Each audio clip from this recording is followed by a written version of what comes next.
సరిహద్దు వివాదాల కారణంగా కంబోడియా, థాయిలాండ్ దేశాల మధ్య రాజుకున్న ఘర్షణ రెండో రోజు కూడా కొనసాగింది. పరిస్థితి ఇట్లాగే ఉంటే పూర్తి స్థాయి యుద్ధానికి దారితీయొచ్చంటూ థాయిలాండ్ ప్రధాని పుందాం వెచియాచాయ్ హెచ్చరించడం అన్నది ఇక్కడ కీలకమైంది. ఈ అంతర్జాతీయ ఘర్షణలో ఇప్పటిదాకా థాయిలాండ్లో 14 మంది, కంబోడియాలో ఒకళ్ళు మృతి చెందారు. మృతుల్లో అత్యధికంగా సామాన్య ప్రజలు ఉన్నారు. ఇరు దేశాల సైన్యాలు పరస్పరం తేలికపాటి ఆయుధాలు, శతఘ్నులు, రాకెట్లతో దాడి చేసుకున్నాయి.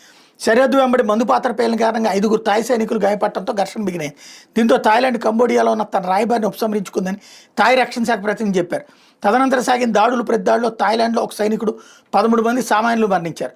తమ దేశంలో ఒకరు మృతి చెందినట్టు కంబోడియా శుక్రవారం ధృవీకరించింది. సరిహద్దు ఉద్రిక్తతల నేపథ్యంలో ఇరు దేశాల్లో వేలాది మంది ప్రజలు సహాయ శిబిరాలకు పరుగులు తీశారు. అమెరికా, చైనా, ఆస్ట్రేలియా, ఫ్రాన్స్ సహా యూరప్ దేశాలు, ఐక్యరాజ్య సమితి, పలు ఆసియా దేశాలు ఇరు దేశాల మధ్య ఉద్రిక్తతల మీద ఆందోళన వ్యక్తం చేసి శాంతి చర్చలకు పిలుపునిచ్చాయి.